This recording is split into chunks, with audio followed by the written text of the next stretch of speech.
Hello दोस्तों, आज मैं आपको जो कहानी सुनाने जा रही हूँ, ये कहानी है अंग्रेजन बहू के जादुई ब्यूटी पार्लर की।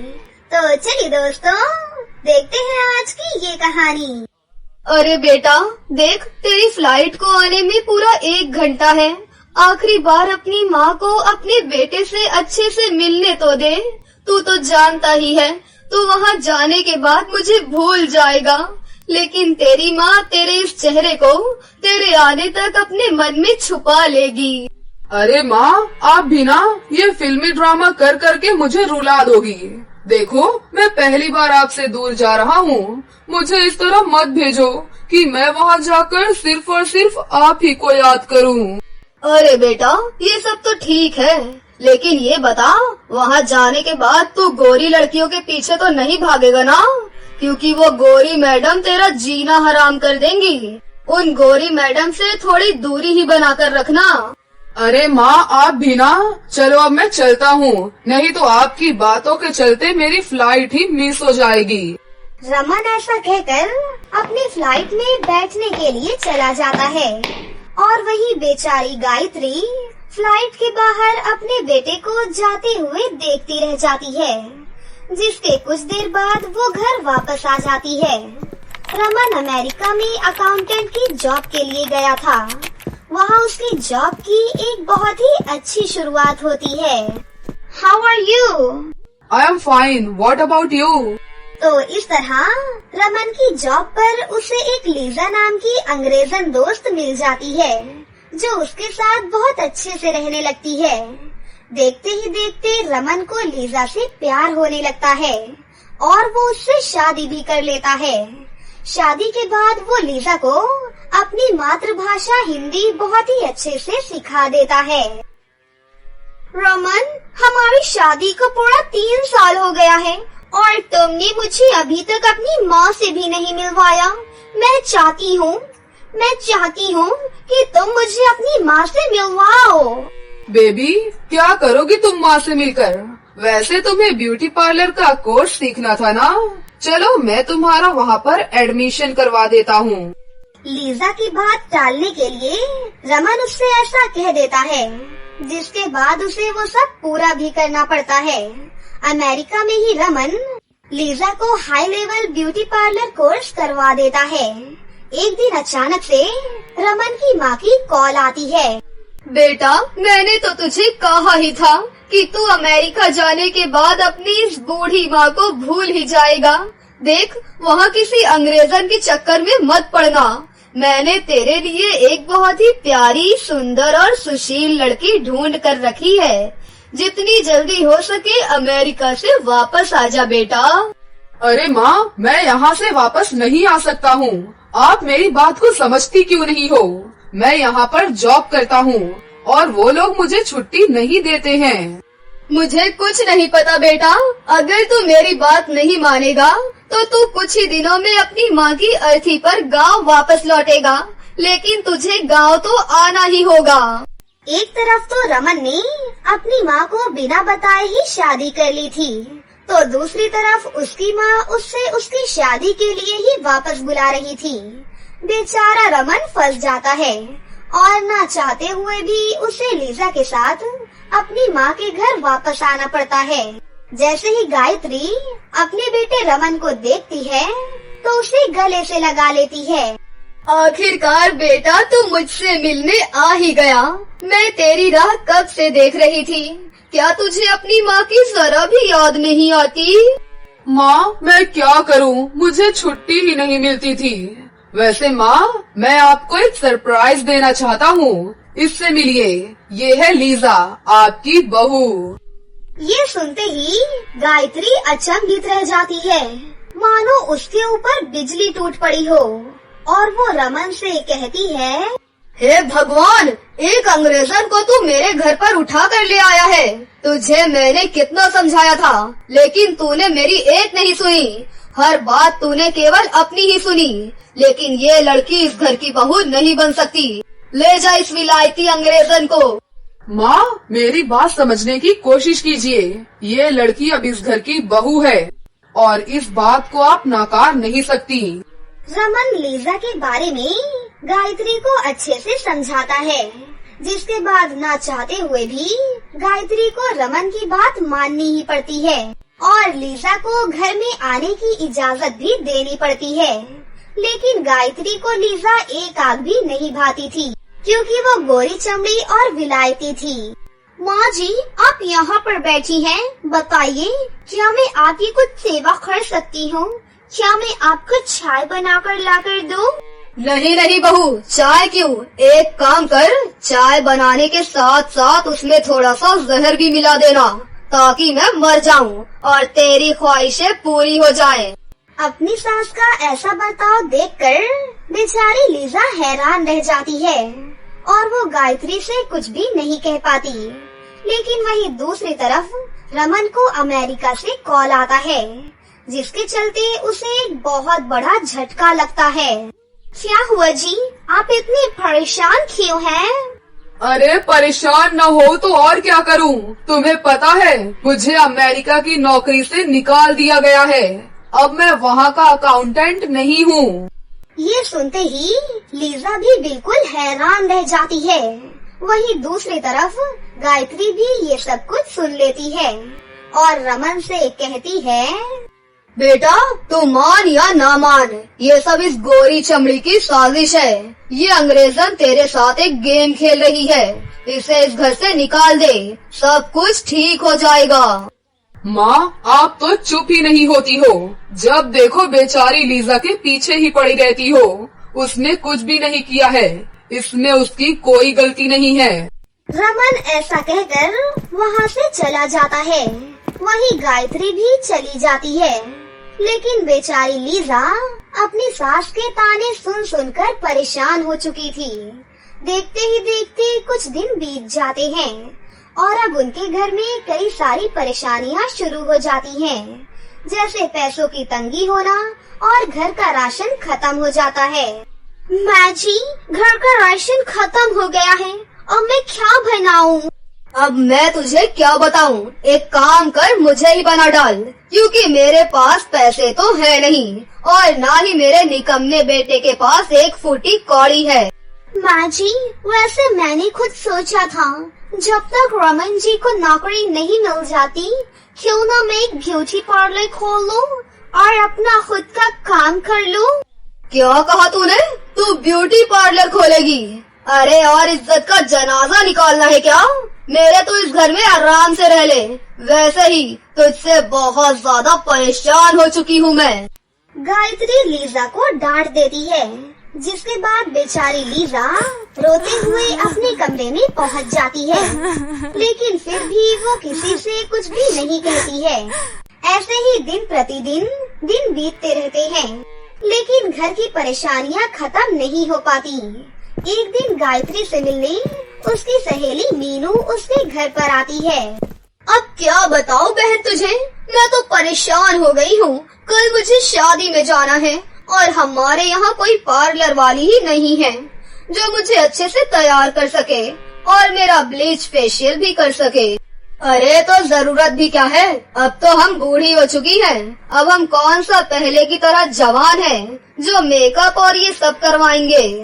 अरे गायत्री, ये तो तुम्हारी सोच है। मैं तो अभी जवान हूँ और शादी में अच्छे से तैयार होकर जाना चाहती हूँ। तभी लीजा वहाँ पर आ जाती है और ये सब सुन लेती है, जिसके चलते लीजा मीनू से कहती है, माँ जी, मैंने पार्लर का पूरा कोर्स किया हुआ है। अगर आप चाहो तो मैं आपका मेकअप भी कर सकती हूँ और ब्लीच फेशियल भी। लो जी, कर लो बात। बगल में छोरा, शहर में ढिंडोरा, वही बात हो गई आज तो। मैं पूरे गांव में पार्लर वाली ढूंढ रही थी, पर गायत्री तेरी बहू तो खुद ही एक पार्लर वाली है। मगर ये तो अंग्रेजन है, इसे तो और अच्छा काम करना आता होगा। ऐसा कहने के बाद मीनू अपना मेकअप और ब्लीच फेशियल लीजा से ही करवाती है। इसके चलते लीजा मीनू का बहुत अच्छा मेकअप भी करती है और बहुत अच्छे से ब्रिज भूषण भी कर देती है। ये सब देखकर मीनू बहुत ज्यादा खुश होती है और उसे 2000 रुपए देकर जाती है। अरे बहू, जितनी जल्दी हो सके तू अपनी दुकान खोल ले, बहुत अच्छे से चलेगी। ऐसा कहकर वो वहाँ से चली जाती है। वहीं लीजा उन पैसों से घर का राशन ले आती है। ये सब देखकर गायत्री को बहुत खुशी मिलती है, जिसके बाद वो लीजा को उसकी दुकान खोलने की परमिशन दे देती है और अपना मंगलसूत्र बेचकर उसकी दुकान का सारा सामान भी लेकर आती है। मुझे माफ कर दे बहू, मुझसे बहुत बड़ी गलती हो गई जो मैंने तेरी कला को नकारा। आज से तू अपना खुद का पार्लर चलाएगी और तुझे कोई नहीं रोकेगा। फिर क्या था, लीजा गांव में खुद का एक ब्यूटी पार्लर खोल लेती है, जिसके चलते उसके पार्लर में अच्छे खासे कस्टमर बन जाते हैं और वो खूब पैसा कमाने लगती है। देखते ही देखते उनकी सभी परेशानियां खत्म हो जाती हैं और लीजा अपने पति रमन और सास गायत्री के साथ हंसी खुशी से अपनी जिंदगी जीने लगती है। बहुत समय पहले की बात है, रामपुर नामक गांव में एक गरीब लड़की खुशी अपनी माँ और अपने अपाहिज पिता के साथ रहती थी। खुशी के पिता एक फैक्ट्री में मजदूरी का काम किया करते थे, लेकिन एक दिन अचानक एक सड़क हादसे में खुशी के पिता का एक्सीडेंट हो जाता है और वो अपाहिज हो जाते हैं। इससे उसकी माँ बहुत ज्यादा परेशान हो जाती है, इसलिए घर की सारी जिम्मेदारी अब खुशी के ऊपर आ जाती है। एक दिन खुशी अपनी माँ से कहती है, माँ, गांव में रहकर झाड़ू पोछे के चंद रुपए ही मिलते हैं, जिस वजह से पापा का इलाज भी अच्छी तरह से नहीं हो पा रहा और ना ही हम 2 समय का खाना ठीक से खा पा रहे हैं। इसीलिए मैंने सोचा है कि मुझे शहर चले जाना चाहिए, वहाँ पर नौकरानियों को अच्छी तनख्वाह मिल जाती है। बेटा, तुम सही कह रही हो। मेरे भाई की बेटी करिश्मा भी शहर में नौकरानी का काम करती है, झाड़ू पोछा ही करती है, लेकिन महीने के 8,000 रुपए मिल जाते हैं। तुमने बिल्कुल सही फैसला लिया है। जाओ और हमारी चिंता मत करना, मैं अपना और तुम्हारे पिता का अच्छे से ख्याल रख लूंगी। खुशी अपने माता पिता से विदा लेती है। फिर उसकी माँ उसे एक टिफिन में खाना देती है और 200 रुपए देती है। फिर खुशी शहर के लिए निकल जाती है।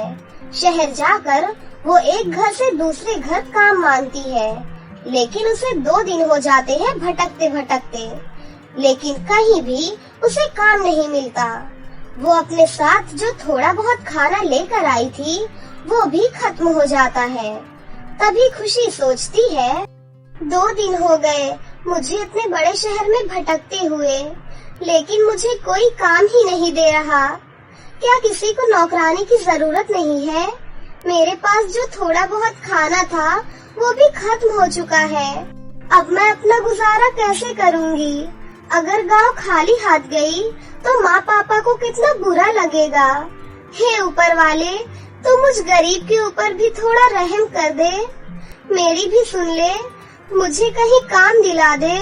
बेचारी खुशी उदास होकर बैठी हुई थी।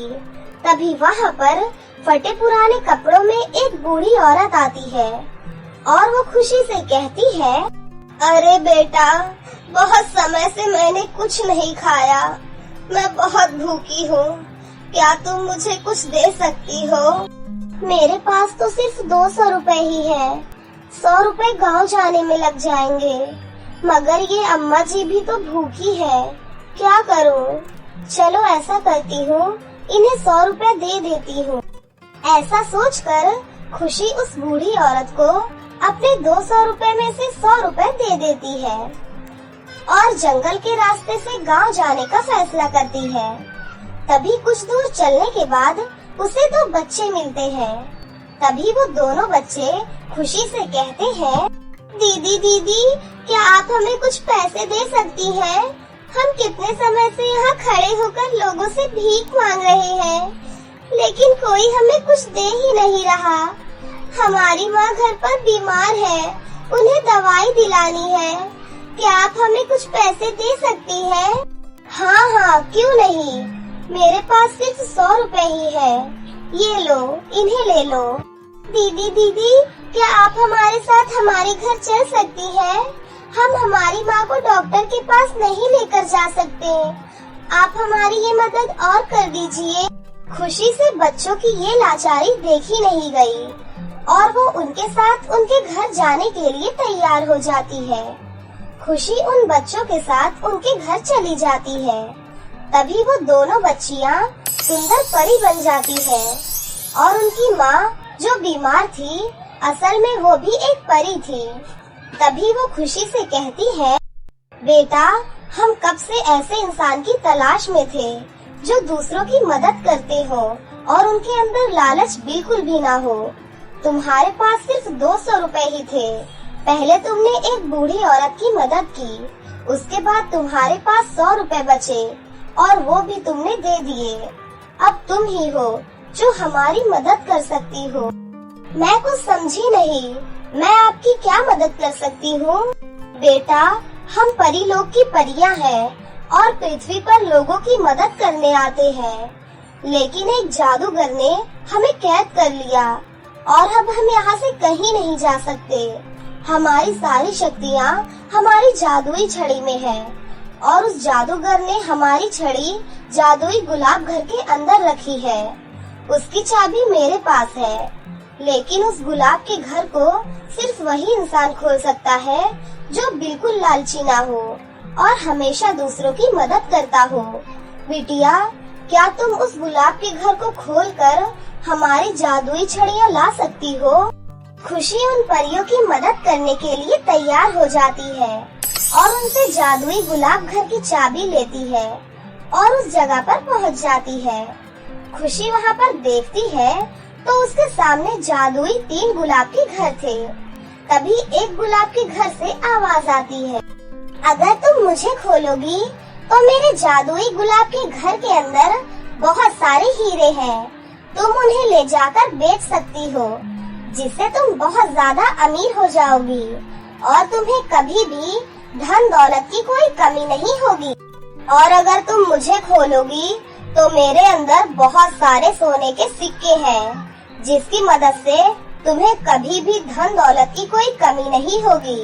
मेरे अंदर आओ और मेरे अंदर से धन दौलत ले जाओ। अगर तुम मुझे खोलोगी तो मेरे अंदर परियों की जादुई छड़ियाँ हैं, लेकिन तुम्हें कुछ भी नहीं मिलेगा।